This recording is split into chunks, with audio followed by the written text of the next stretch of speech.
Ya, silakan dimulai. Sudah ya, Pak? Ya, sudah.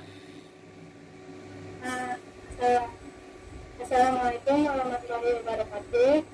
Selamat siang, terhormat kepada Bapak Dr. Arif Pandai MHP dan Bapak Ade Wibowo PSkom MBA dan Bapak Supardi SRM. Hari ini saya Mira akan mempresentasikan tugas aktif saya yang berjudul Employer Branding, Analysis Employer Branding dan Media Sosial terhadap minat lamar kerja untuk perusahaan e-commerce pada generasi Kota Bekasi. Adapun latar belakang masanya, tidak merupakan generasi genetik atau generasi yang telah mengenal internet atau dunia digital sejak usia yang sangat muda. Generasi Z merupakan orang-orang yang lahir dari rentang tahun 1997. Tahun-tahun tersebut, maka dapat dikatakan bahwa sebagian dari generasi Z sudah mulai memasuki dunia kerja. Banyaknya perusahaan e-commerce juga membuat persaingan bisnis perusahaan e-commerce semakin kompetitif. Beberapa perusahaan e-commerce pun masuk ke dalam sebagai top 10 perusahaan idaman bagi para pencari kerja. Sehingga dengan adanya persaingan tersebut perlu strategi seperti employer branding dan media sosial. Suara Ya, Pak. Terus lanjut. Tujuan penelitiannya untuk mengetahui pengaruh employer branding terhadap minat lamar kerja perusahaan e-commerce. The Bluetooth the radio model, aux input model. Untuk mengetahui apakah masing-masing faktor yang lain merupakan faktor dari employer branding perusahaan e-commerce. Untuk batasan masalahnya, terfokus pada analisis employer branding dan media sosial terhadap minat lamar kerja perusahaan e-commerce serta respondennya itu generasi Z Kota Bekasi. Untuk kajian pustakanya, employer branding menggunakan Monthly Smith tahun 2017 dan 7 faktor itu terdiri dari nilai minat, nilai sosial, nilai ekonomi, nilai pengembangan, nilai aplikasi, nilai manajemen, dan work-life balance dari Dabiri Engagement dan IBA tahun 2017. Sedangkan media sosialnya Boyd and Harrison tahun 2008 untuk minat lamar kerja menggunakan dari tindakan beralasan. Untuk hipotesis penelitiannya ada 9. H1-nya diduga employer branding berpengaruh positif terhadap minat lamar kerja. H2-nya diduga media sosial berpengaruh positif terhadap minat lamar kerja. H3 diduga nilai minat merupakan faktor signifikan dari employer branding. H4 diduga nilai sosial faktor signifikan dari employer branding. H5 nilai ekonomi diduga nilai ekonomi faktor signifikan dari employer branding. H6 diduga nilai pengembangan faktor signifikan dari employer branding. H7 nilai aplikasi merupakan diduga faktor signifikan dari employer branding. H8 diduga nilai manajemen faktor signifikan dari employer branding. Dan H9 diduga work-life balance faktor signifikan dari employer branding. Untuk metodologi penelitiannya, jenis penelitiannya kuantitatif di mana pengumpulan datanya menggunakan kuesioner yang disebar secara online. Untuk populasinya merupakan generasi Z Kota Bekasi berumur 15 sampai 24 tahun berjumlah 410.323 orang. Untuk sampelnya digunakan sebanyak 164 responden. Untuk ujinya ada uji validitas dan reliabilitas, sedangkan untuk uji analisis datanya menggunakan metode structural equation modeling atau SEM, dan software yang digunakan merupakan SPSS Amos 22. Untuk hasil penelitiannya setelah pengumpulan data didapatkan 173 tanggapan. 168 tanggapannya berminat untuk melamar kerja ke e-commerce, sedangkan 5 tanggapan tidak berminat untuk melamar kerja e-commerce. Sehingga untuk sesuai dengan konteks penelitian, data yang digunakan adalah tanggapan yang menyatakan bahwa mereka berminat untuk melamar kerja e-commerce, yaitu sebanyak 168 tanggapan. Tapi setelah dilakukan pengecekan terhadap kuesioner, ternyata hanya 164 yang layak digunakan untuk olah data selanjutnya. Dari 164 tanggapan dapat dibedakan menjadi 2 kriteria, yaitu berdasarkan umur dan jenis kelamin. Untuk umur 15 sampai 19 tahun ada 16 orang, 20-24 tahun 148 orang, dan jenis kelamin laki-laki 62 orang, untuk jenis kelamin perempuan 102 orang. Untuk uji validitas dan reliabilitasnya, masing-masing item dan variabel memiliki nilai di atas 0,3 dan 0,6, sehingga dapat dikatakan uji validitas dan reliabilitasnya sudah memenuhi standar yang telah memenuhi batas yang ditentukan.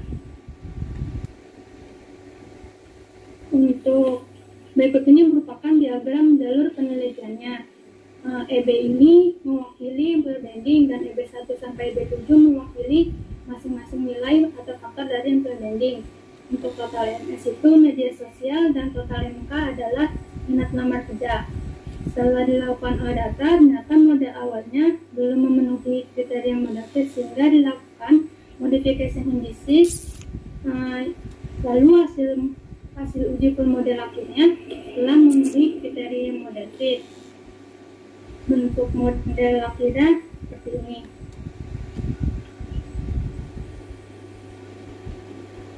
Untuk uji hipotesisnya, dari 9 hipotesis yang diajukan, 7 hipotesis diterima, yaitu H1, H2, H3, H5, H6, H9, dan H8 dan di pinggir H9. jalan saya lah. Kecuali 2 hipotesis. Lanjut. Kecuali H4 dan H6 yang ditolak. Sehingga kesimpulan penelitiannya, employer branding memiliki pengaruh positif signifikan terhadap minat lamar kerja. Media sosial memiliki pengaruh positif signifikan terhadap minat lamar kerja. Nilai minat merupakan faktor signifikan dari employer branding. Nilai sosial bukan merupakan faktor signifikan dari employer branding. Nilai ekonomi merupakan faktor signifikan dari employer branding. Nilai pengembangan bukan merupakan faktor signifikan dari employer branding. Nilai aplikasi merupakan faktor signifikan dari employer branding. Nilai manajemen merupakan faktor signifikan dari employer branding, dan work-life balance merupakan faktor signifikan dari employer branding. Sekian presentasi dari saya. Terima kasih. Pak, oke. Sebelum saya klarifikasi, Ya, Pak. hebat banget Sheila berani pakai SEM. Iya, Pak. Hebat, makanya saya hebat Iya, banget Pak. lah ya, Sheila bisa berani pakai SEM. Walaupun masih parsial, ya kan, cuma catrul, apa oke. Karena nih, saya baru nguji mahasiswa S1 yang di Bayangkara pakai SEM ya sekarang, Pak Rorin. Iya. Biasanya kan pakai part analisis kan, sekarang udah menggunakan SEM. Perkembangan yang sangat luar biasa. Oke. Konfirmasi saya yang pertama, Sheila. Iya, Pak. Saya itu di bab 1 kok nggak baca kayak gini ya, Sheila. Makanya nanti jelasin. Apa sih kecenderungan generasi Z dalam minat melamar pekerjaan di perusahaan e-commerce? Ada kecenderungan apa sih untuk generasi Z di Kota Bekasi dalam melamar atau minat melamar? Bagaimana kira-kira? Ada nggak kayak gitu? Mungkin saya nggak baca, saya baca cuman nggak nemukan. Gimana, Sel? Untuk minat generasi Z di e-commerce. Minat generasi Z di e-commerce, Pak.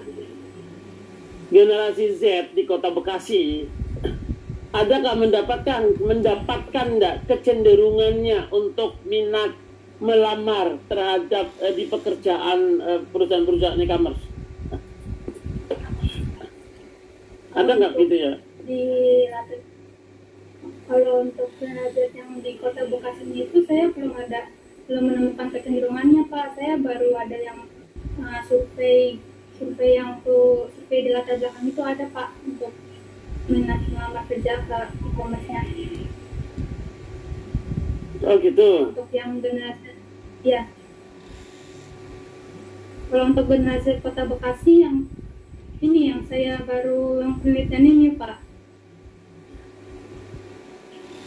Oke, makanya saya tuh nggak baca ada apa sebenarnya kan gitu. Siapa tahu ada Ada gejalanya, ada banyak berminat, kayak apa enggak, apakah seperti apa? Oke, nggak apa-apa. Kita ke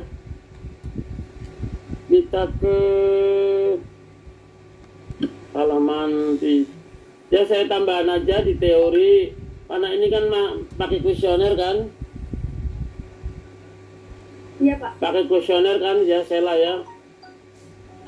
Nanti biar dijelasin ini setiap variabelnya itu menggunakan apa.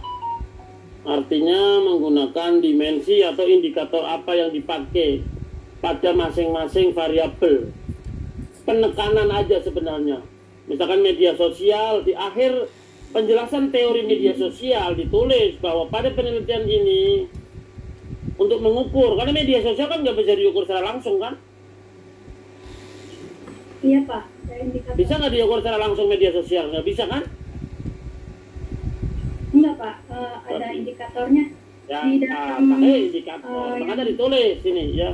Di halaman 19, misalkan ini halaman 19. Skripsinya Sela coba dibuka aja. Yang PDF-nya atau yang Word silakan. Biar kita enak. Di share screen atau di Aduh, itu disuruh stop itu motornya. Di halaman 19 misalkan, itu kan ada sebelum 2.3 kan ada indikator, nanti tulis aja.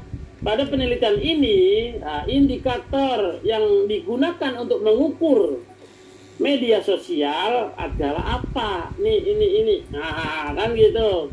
Jadi penekanan saja itu sebuah kesimpulan pada tiap-tiap indikator. Tiap-tiap variabel ya. Tiap-tiap variabel. Udah kelihatan kan, Sela kan? jadi diberi penekanan aja, tambahan penekanan aja. Bahwa pada penelitian ini untuk mengukur atau indikator untuk mengukur variabel media sosial adalah menggunakan apa.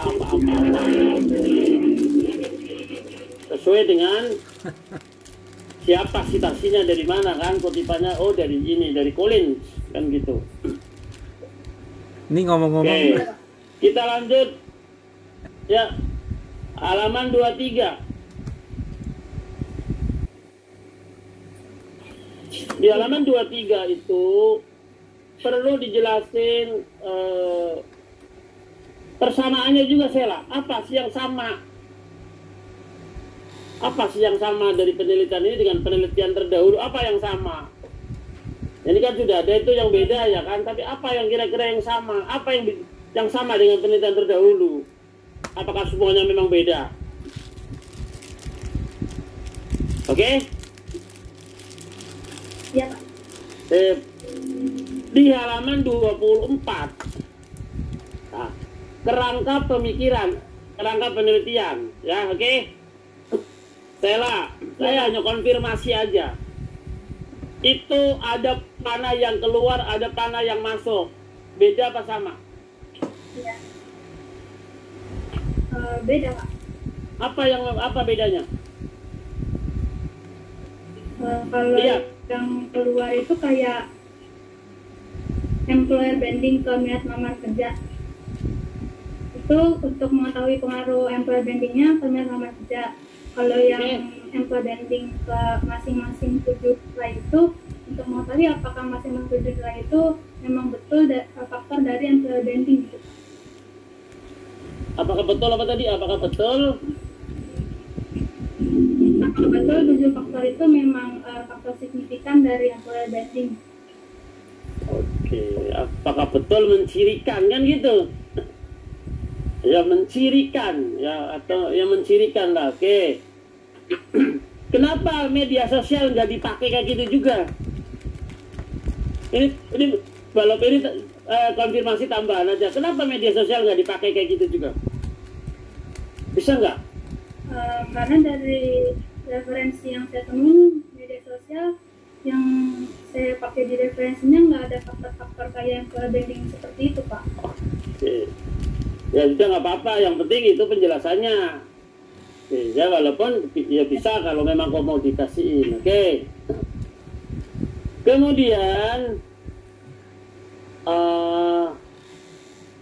dengan halaman 3.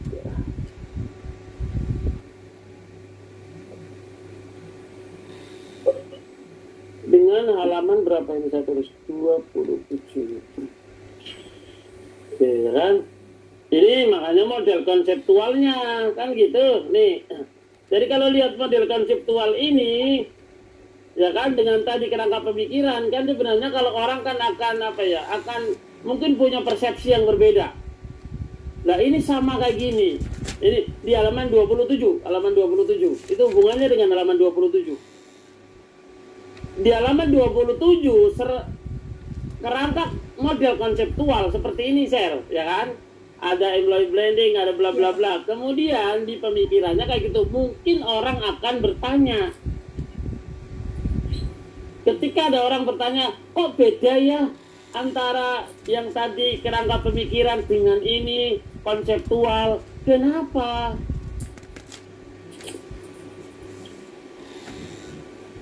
Kenapa halaman 24 dengan 27 beda itu?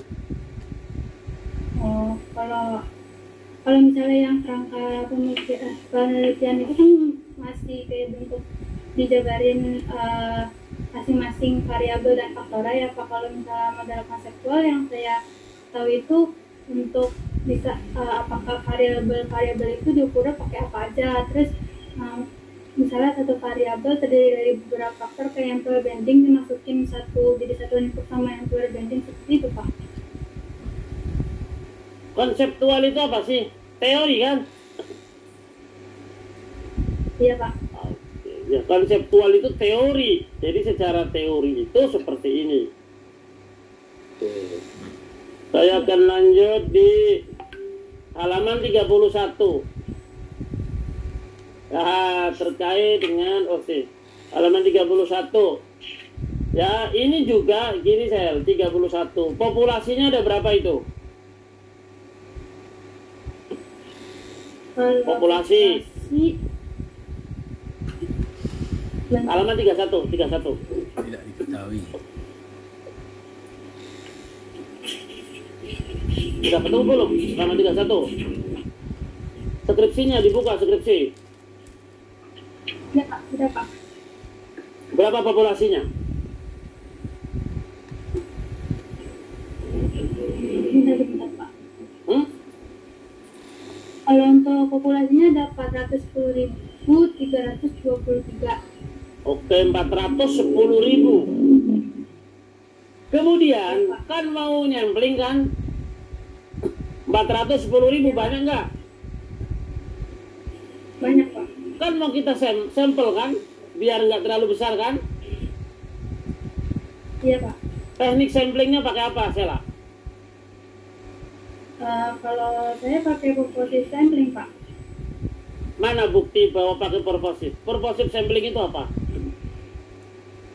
Penentuan sampel berdasarkan kriteria tertentu. Ada kriterianya apa?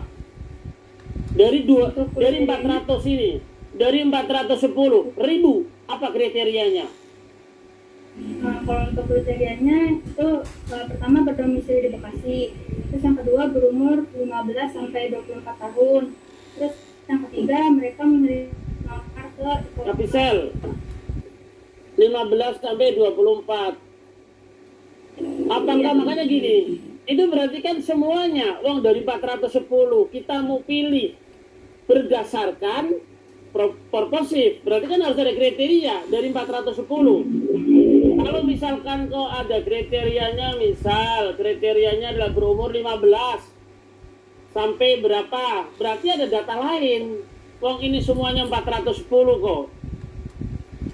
410 mau kita sampling.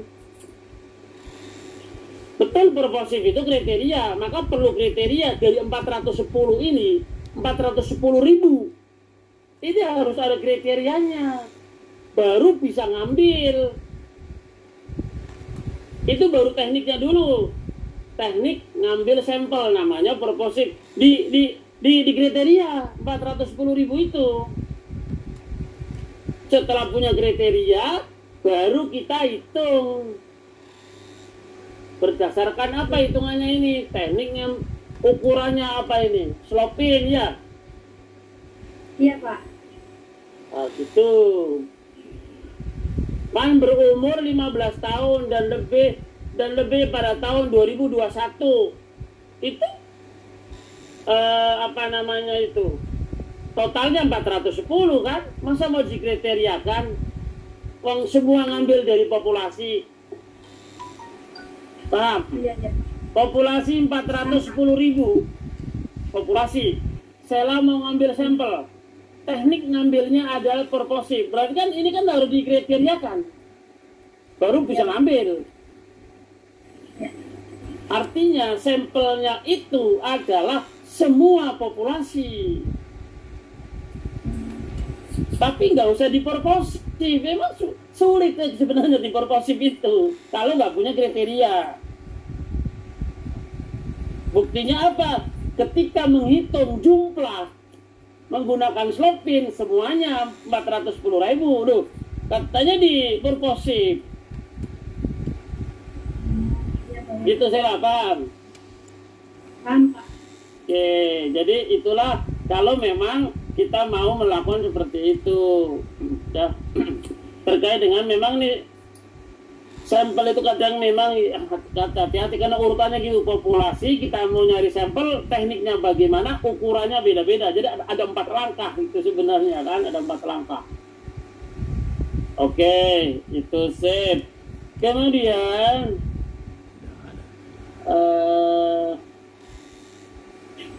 bagaimana temannya tadi untuk uji-uji nanti dikasih penjelasan. Ya, uji dikasih dikasih kutipan.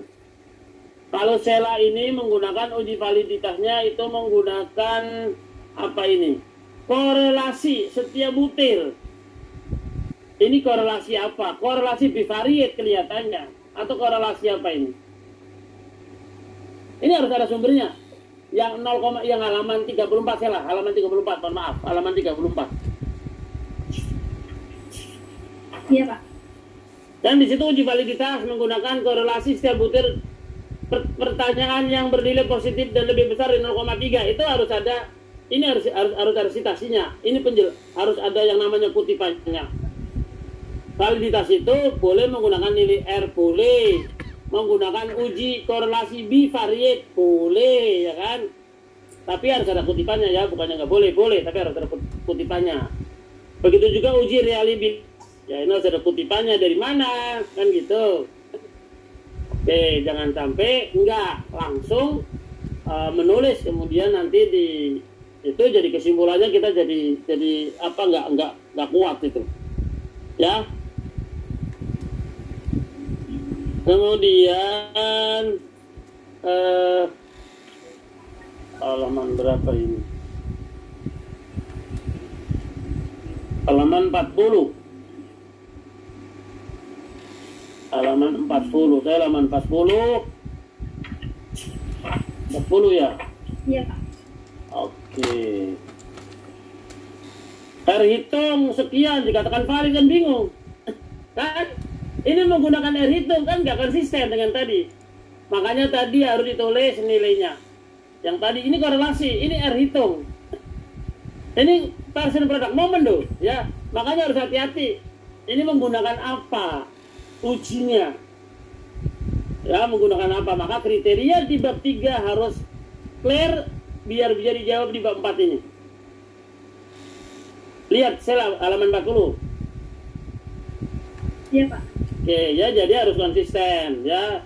R hitung berarti harus cari R tabel, berarti cari menggunakan model R hitung R tabel. R hitung namanya korelasi produk moment, bisa menggunakan menggunakannya kan analisa bivariate namanya itu ya, analisis bivariate. Oke, begitu juga Kronbach alpha kan gitu ya. Oke, kita ke SEM. Sip. 40 kita ke halaman 46 dan seterusnya. Sela di analisa full model. Nah, tadi panah yang keluar tadi Sela udah ngatakan itu untuk mengetahui Pak, untuk mengetahui yang namanya nilai apakah EB1 tadi itu sebagai sebuah nilai atau yang signifikannya pada variabel EB. Nah, harus ada ketentuan di depan tadi.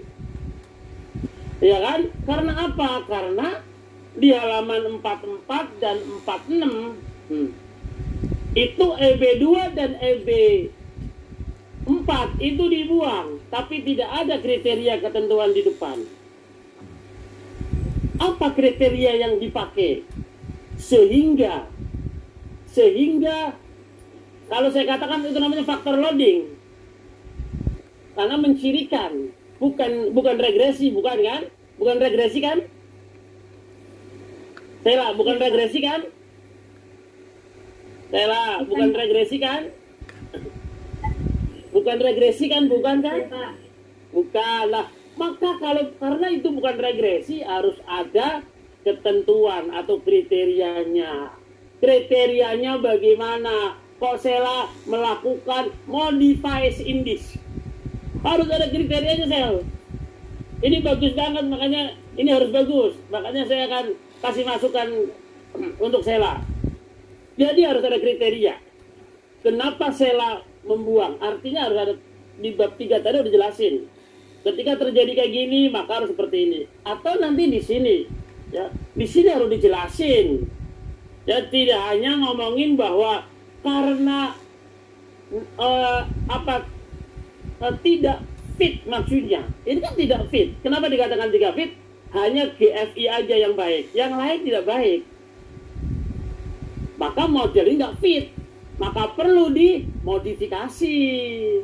Nah, itu harus dijelasin. Kenapa modifikasi? Kenapa perlu dimodifikasi?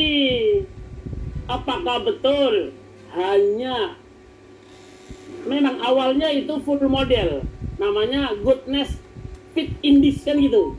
Nah, goodness fit index itu apakah itu sebagai pijakan tapi harus ada ketentuan? Paham gak Sela? Ketentuannya apa? Ya? Iya, Pak. Oke, ketentuannya apa? Baru boleh dimodifikasi. Kemudian, nah, setelah dimodifikasi ketemu nih full model yang fit, nilainya bla bla bla bla bla. Oke? Nah, tapi ini uji hipotesis. Ya, ini di halaman 48-nya. Itu di bab 3 nggak ada, Sel. Jadi ini seakan-akan bab 4 kerjain selesai beres. Jangan lupa bab 4 selesai, tapi bab 3 harus ngikutin. Lagi-lagi saya katakan konsistensi. Bagaimana cara menentukan uji hipotesis di bab 3 yang menggunakan ini standaris regression weight. Boleh menggunakan p-value yang sebelahnya itu kalau di halaman 48 Sel. Halaman 48 saya buka, halaman 48. Ya. Ya, itu ada tabel. Ada tabel P, ada tabel standar ini tambahan, tapi oke nggak apa-apa. Lah ini bisa menilai dua-duanya. Atau menggunakan nilai critical ratio, salah satu aja. Nggak usah salah dua, salah satu aja. Mau CR boleh, mau p-value boleh. Untuk penentuan kriteria HA, H0, HA. Oke. Oke, ya, makanya di uji hipotesis seperti ini. Nah, kalau sudah dihilangkan, itu harusnya nggak ngikut. Kalau udah dihilangkan kok. Kan udah dihilangkan itu model. Artinya, model yang dianalisis adalah model halaman 46. Itu modelnya. Yang dipakai dalam penelitian itu Nobel halaman 46. Ini model yang terakhir. Jadi jangan ngomong model-model yang sebelumnya. Kalau model sebelumnya kan enggak. Sudah nggak dipakai. Kan gitu. Maka perlu ada kriteria. Terkait dengan hipotesis. Hipotesisnya boleh pakai yang mana? Ya.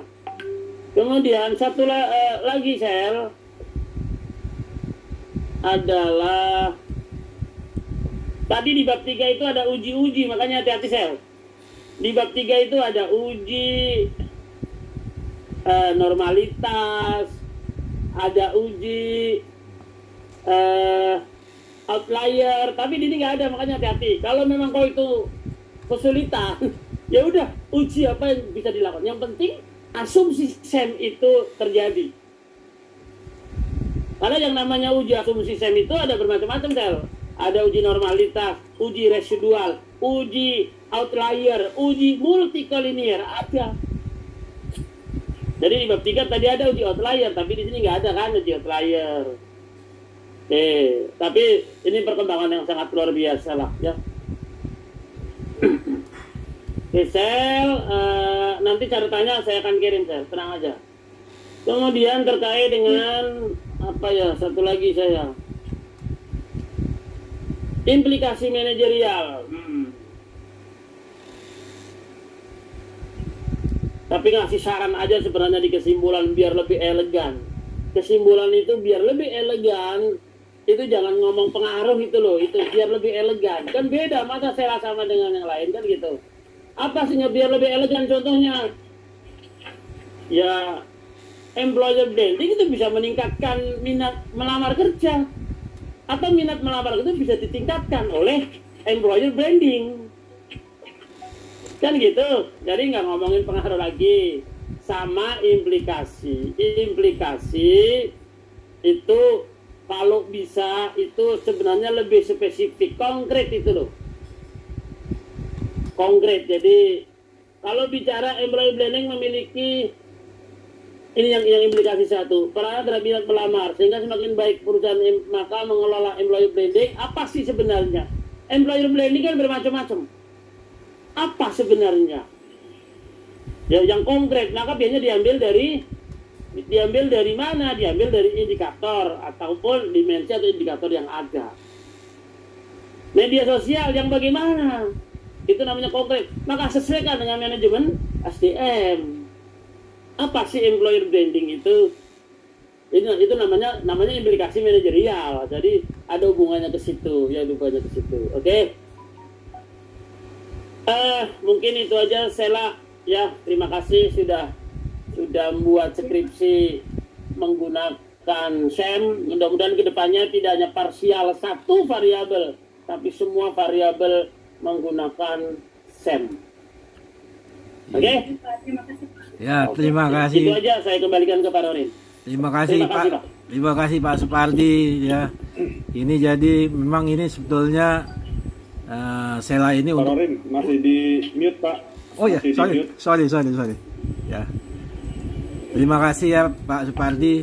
Ini sebetulnya Sela dimotivasi untuk membuat SEM ini untuk memotivasi dosen-dosen juga. Kayak gitu ya. Mahasiswa bisa, kenapa dosen nggak bisa gitu loh. Nah, itu Pak. Oke, gitu maksudnya itu. Sebetulnya ke situ, nembaknya ke situ. Ya, silakan Pak Adi. Kenapa banget sih saya nih? tapi kan yang penting Sela ini habis ini benar-benar berminat kerja ke e-commerce. E-commerce apa enggak ini kan gitu ya? Dia mau pakai apa aja kan gitu. Dia udah ngerti ini employer branding kan sebetulnya kan.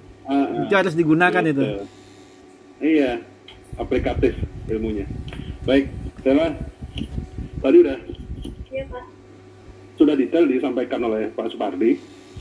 Ini sebenarnya saya mengulang apa yang waktu di proposal kita diskusi dengan Pak Rory waktu itu. Kan kamu kan nanyanya minat melamar kerja. Artinya kan pada saat kamu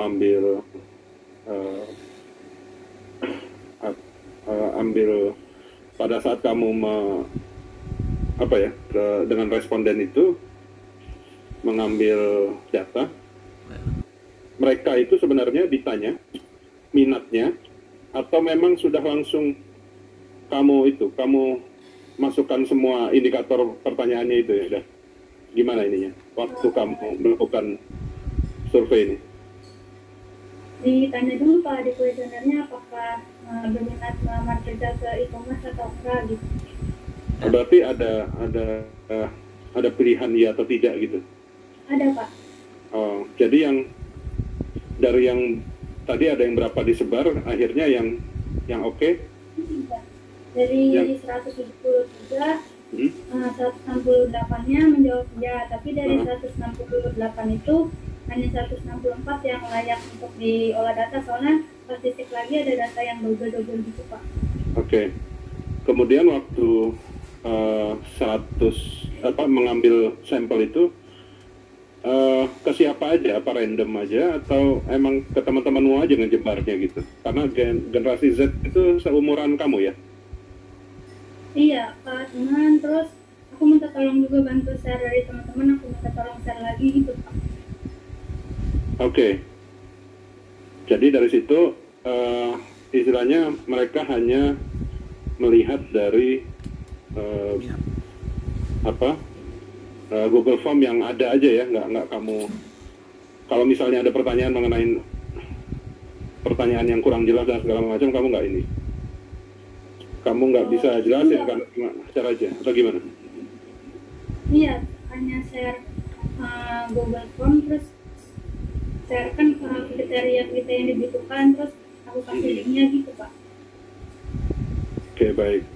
Nah, dari situ tujuan yang kamu mau capai, jadi istilahnya manfaat yang mau kamu capai dari meneliti ini kan sebenarnya kepada si pelamar kerjanya atau kepada employer-nya? Employer-nya Pak. Employer-nya? Yang harus diperbaiki itu employer-nya apa? Arahnya yang employer-nya Kan,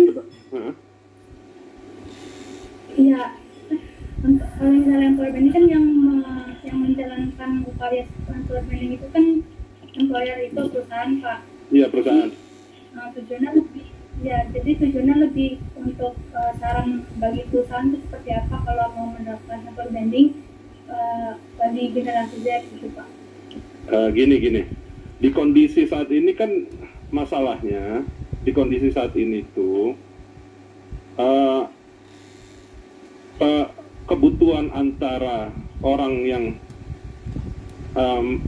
si perusahaan itu butuh tenaga kerja dan kita yang membutuhkan pekerjaan itu kan timpang ya. Jadi kan kok malah si employer-nya yang harus arahmu kok ke malah ke employer-nya bukan ke peminat lapangan kerjanya gitu. Gimana, mungkin itu dilihat dari alur penelitianmu lah. Kalau dari latar belakang penelitian saya itu karena ada kan e-commerce itu kan ini Pak, jadi memberikan kontribusi besar dalam pertumbuhan ekonomi digital. Nah, terus aku lihat survei juga yang ternyata tuh Tokopedia sama Shopee itu e-commerce itu masuk ke dalam perusahaan idaman. Nah, terus aku mau cari tahu kenapa sih anak-anak misalnya dari kerja sekarang tuh berminat ke e-commerce gitu. Jadi apa aja sih yang dilihat? Nah, yang dilihat kan di penelitian ini apa yang iya, kalau gitu kan yang dilihat kan harusnya yang berminatnya dong, bukan yang si ininya. Enggak nih, saya kaitannya sama nanti setelah kamu bisa membaca hasil penelitianmu sehingga nanti menyimpulkannya gitu loh. Gitu kadang kan kita kan belajar meneliti ini kan ujungnya adalah menyimpulkan dari hasil penelitian kan gitu ya. Gitu supaya dari awal yang latar belakang yang kamu bangun itu nggak salah nggak berbelok gitu pada saat maunya ke employer misalnya ya, ternyata nanti sarannya ke yang berminat melamar kerja. Nah itu yang harus dilurusin dulu, kira-kira mau yang kemana gitu loh. Karena saya lihat di sini memang ujungnya kan minat melamar kerja. Jadi orang yang berminat nih, ini ada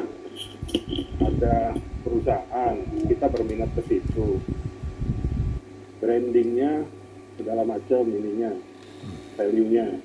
Nah, kemudian orang masuk ke situ, kira-kira saya berminat ke Shopee karena apa, saya berminat ke Tokopedia karena apa, karena beberapa variabel ini kan, gitu. Nah, ujung kesimpulannya harusnya nanti bagaimana dari situ sewa, supaya nanti lebih fokus dari manfaatnya, kemudian baru lebih ditebalkan di mana di manfaatnya ke minat si pelamar kerjanya atau si employernya nanti. Itu ya. Soalnya kan tadi yang Pak Supardi udah bilang, dilihat masih hanya ngeluarin dari hasil bab 4-nya gitu ya. Hanya mengeluarkan saja, kemudian belum bisa mengambil arahnya supaya sama dengan manfaatnya tadi. Gitu. Oke, Sheila. Iya, Pak. Itu biar ada konsistensi ini dari latar belakang sampai terakhir. Baik. Oke, baik Pak. Terima kasih Pak Rory. Ya, terima kasih Pak Adi. Sheila ngerti nggak yang dimaksud dengan Pak Adi itu? Artinya dari penelitian ini manfaatnya itu arahnya ke arah si pelamarnya atau ke arah perusahaannya gitu ya. Itu yang dimaksud Pak Adi itu manfaatnya. Kalau dari arah perusahaannya, berarti perusahaan ini udah tahu nih apa pelamar itu yang menginginkan employer branding yang kayak apa gitu. Jadi supaya bisa menerima pelamar yang sesuai dengan employer branding yang mereka punyai, maka dia buatlah employer brandingnya itu gitu supaya apa Gen Z ini bisa diterima gitu. Tapi kalau dari segi si pelamarnya, dia akan memilih perusahaan yang memenuhi employer branding dirinya gitu, untuk pengembangan dirinya gitu. Jadi bisa dua-duanya sebetulnya tujuannya dari penelitian ini. Sebetulnya dari segi si pelamarnya, dia pengen tahu perusahaan mana mempunyai employer branding yang sesuai dengan dirinya. Sedangkan kalau dari perusahaan, dia harus mengembangkan employer branding yang disukai oleh Gen Z ini sekarang ini gitu. Kira-kira gitu ya Pak Adi ya? Ya Pak, namun dengan tambahan kondisi faktual bahwa lapangan kerja itu lebih sedikit dibanding pelamar kerja gitu. Jadi ada kondisi itu Pak yang nanti ya, bikin. Makanya kondisi itu kan dibatasi oleh perusahaan yang dia menyediakan employer brandingnya masing-masing. Mungkin beda, Tokopedia sama Bukalapak beda gitu ya. Sama Shopee juga beda gitu employer brandingnya gitu ya. Nah ini betul. Ini jadi penelitian yang akan datang nih, menarik ini nih. Employer branding yang berbeda di antara e-commerce itu gitu. Oh iya. Ini satu penelitian lain lagi ini, bagus ini. Bisa dikembangkan jadinya. Jadi yang dari penelitian Sheila ini sebetulnya yang lebih dekat sih sebetulnya ke perusahaannya gitu ya. Jadi perusahaannya itu bisa mengembangkan employer branding seperti apa untuk pelamar yang cocok bagi perusahaannya. Karena sini kan satu perusahaan saja nih yang dituju kan nih, gitu kan? Jadi itu. Iya. Ya, ya gitu ya, Sheila ya. Jadi siap, itu ada penjelasannya lagi nanti di pembahasannya seperti itu ya. Oke, Pak Pardi ada yang mau tambahkan lagi? Cukup, oke ya. Jadi Sheila itu tinggal diperbaiki ya selama 2 minggu, dikasih waktunya, tapi lebih cepat lebih baik ya. Nah itu silakan diperbaiki. Selama itu nanti bisa konsultasi juga ya. Ya silakan ditutup, Sheila. Iya Pak. Silakan ditutup. Ya sekian presentasi dan sekian pemaparan dan presentasi dari saya. Kurang lebihnya mohon maaf. Wassalamualaikum warahmatullahi wabarakatuh.